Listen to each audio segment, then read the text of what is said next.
Starting with the question کہ وہ کون سی چیز ہے جو فیمیل میں ایک ہے اور میل میں دو ہیں. تو یہ میڈیکل ریلیٹڈ کویشچن ہے. تو جو بھی میڈیکل ریلیٹڈ کمیونٹی ہے تو اگر انہیں آنسر پتہ ہے تو they can comment the answer. تو ورنہ اس کے اینڈ پہ اس آنسر کو ڈسکس کرتے ہیں ہم. جی السلام علیکم. I am doctor Muhammad Usman. تو ہمارے پاس ایک کیس آیا تھا ایپیگیسٹرک ہرنیا کے ساتھ. جو پچھلی ویڈیو میں بھی آپ کو میں نے بتایا تھا. تو ہرنیا کی ٹریٹمنٹ کرتے کرتے جب اس کیس کو اوپن کیا تو اس کے اندر ایک ہمیں انٹسٹائنل ورم بھی ملا جنہیں سر نے ریموو کیا. تو ابھی میں آپ کو دکھاتا ہوں انٹسٹائنل ورم. اور اچھا خاصا جو بڑا کیڑا تھا نا وہ انٹسٹائن کے اندر تھے. میل کی ایج بھی کافی زیادہ تھی, 70+ ان کی ایج تھی. تو جو ایپیگیسٹرک ہرنیا ہوتا ہے وہ جو آپ کے جو یہ سینٹر والی بون ہے جسے ہم ٹرنم کہتے ہیں, اس سے نیچے ایک بلج سا بن جاتا ہے. جو انٹسٹائنل ہے وہ آبسٹرکشن بھی ہو سکتی ہے اس کی وجہ سے. تو ان کی انٹسٹائنل آبسٹرکشن بھی ہو گئی تھی. جو کچھ وہ کھاتے تھے وہ آگے نہیں جا رہا تھا, وہ معدے کے اندر ہی جمع ہو جا رہا تھا. تو اس کی وجہ سے ان کا جو اسٹمک تھا وہ کافی زیادہ فلڈ تھا. اچھا اس کے بعد تو یہ ہے کہ جو ہمارے سر نے دیکھا آپریٹ کرتے کرتے ہرنیا کا ٹریٹمنٹ کرتے کرتے جب انہوں نے پتہ چلا کہ اس کے اندر ایک انٹسٹائنل ورم بھی ہے تو انہوں نے پھر اسے ریموو کیا. تو اس ٹائم وہ پھر کوڈ یاد آیا مجھے, a good surgeon has an eagles I, a lines heart and a ladies hand.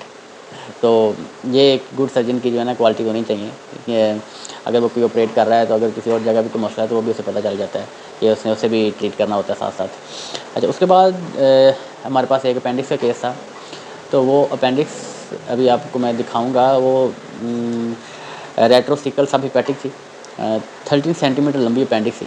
اسے ہمیں تقریباً کوئی 5-10 منٹ ڈھونڈنے میں ہی لگ گئے کہ یہ اپینڈکس ہے کہاں پہ, کیونکہ وہ اپنی نارمل جگہ پہ نہیں تھی, اس سے تھوڑا ہٹ کے تھی. تو وہ ہم نے پھر ڈھونڈی, وہ اسے پھر ریموو کیا.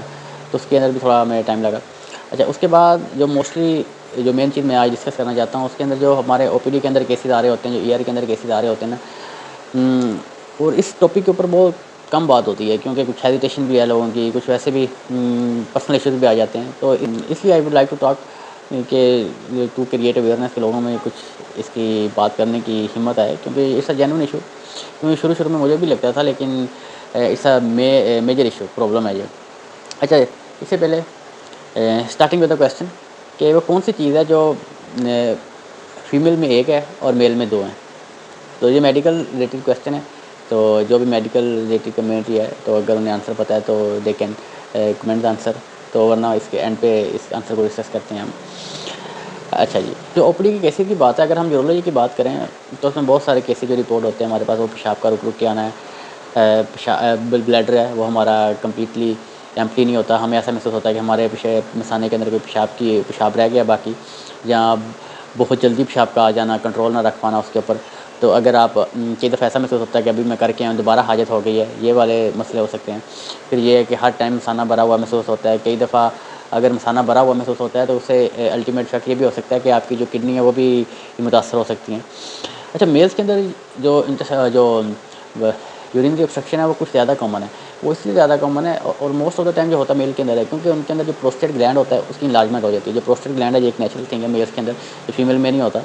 تو اس کی جو اولڈ ایج کی میلز ہیں اس کے اندر یہ تھوڑا بڑا ہو جاتا ہے, جس کی وجہ سے جو ہماری یوریتھرل obstruction ہو جاتی ہے, جو ہمارا بلیڈر ہے اس کی نیک کے اندر نیک پہ obstruction ہو جاتی ہے.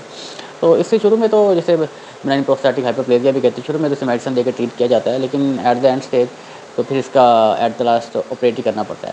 تو فیمیل میں کیونکہ یہ پروسٹیٹ گلینڈ نہیں ہوتا, ان کے اندر جو یو ٹی آئی کے یورینری ٹریک انفیکشن کے چانسز ہے وہ بہت زیادہ ہوتے ہیں, اور وہ ریکرنٹ ہو رہے ہوتے ہیں. بار بار انہیں یورینری ٹریک کے مسئلے آ رہے ہوتے ہیں. پیشاب کے اندر جلن محسوس ہو رہی ہوتی ہے, اور پیشاب جب آتا ہے تو بڑی تکلیف کے ساتھ پاس آؤٹ ہوتا ہے. تو اس کے اندر یہ والے مسئلے چل رہے ہوتے ہیں. آلو یہ والے میلس کے اندر بھی چل رہے ہوتے ہیں. اور باقی ایک جو مین پرابلم ہے کہ جب پیشاب کر کے آتے ہیں تو یورینری ٹربلنگ ہو رہی ہوتی ہے, ایسا لگ رہا ہوتا ہے جیسے پیشاب کے قطرے گر رہے ہوتے ہیں. تو یہ بہت زیادہ کامن مسئلے ہیں جو او پی ڈی کے اندر یا ای آر کے اندر یہ رپورٹ ہو رہے ہوتے ہیں. اس میں 3 طرح کے ہوتے ہیں. جو کئی دفعہ ہمارا جو بلیڈر ہے نا وہ اوور ایکٹیو ہو جاتا ہے, جسے ہم اوور ایکٹیو بلیڈر بھی کہتے ہیں, کہ بار بار ہمیں پیشاب کی حاجت محسوس ہو رہی ہوتی ہے.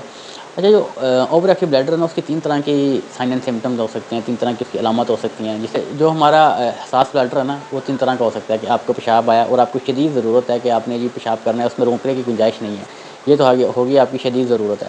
یہ جو اوور ایکٹیو بلیڈر نا، آپ کی اس کی نشانیاں، ایک تو شدید ضرورت ہے، دوسرا ہے جی بار بار ضرورت محسوس ہونا. ابھی آپ کر کے آئے ہیں اور آپ کو پھر دوبارہ فیل ہو گیا یہ آپ نے پیشاب کرنا ہے اور آپ پھر کرنے چلے گئے ہیں پیشاب، یہ تو بار بار ہے. باقی نوک چوری ہے.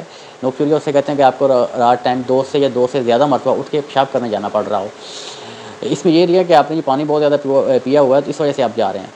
ہاں، آپ نے پانی بھی نارمل کوانٹٹی کے اندر پیا تھا، اس کے باوجود آپ کو نیند سے اٹھ کے 2 یا 2 سے زیادہ مرتبہ اٹھ کے پیشاب کرنے جانا پڑ رہا ہے، تو آپ یہ نوک چوری ہے. یہ بھی حساس بلیڈر ہونے کی علامات ہے. تو ان سب کا ٹریٹمنٹ پاسبل ہے، میڈیکیشنل ٹریٹمنٹ بھی ہے ان سب کا. تو سرجیکل ٹریٹمنٹ تو بی پی ایچ کا ہے. باقی جب یہ زیادہ مسئلہ ہو جاتا ہے پھر کڈنی کو بھی افیکٹ کرتے ہیں یہ.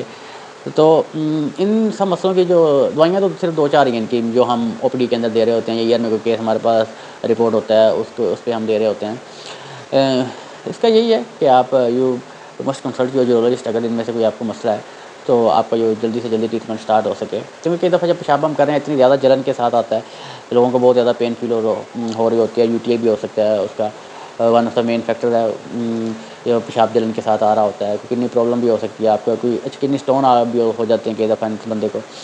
تو اوگزالیٹ کے اسٹون ہو سکتے ہیں، کیلشیم کے اسٹون ہو سکتے ہیں، ڈفرنٹ ٹائپس آف اسٹون ہو سکتے ہیں جس کی وجہ سے یورینری آبسٹرکشن آ جاتی ہے، یورین پاس نہیں کر پا رہا ہوتا. اگر وہ زیادہ ہو جاتی ہے تو ہائیڈرونیفروسس ہو سکتی ہے.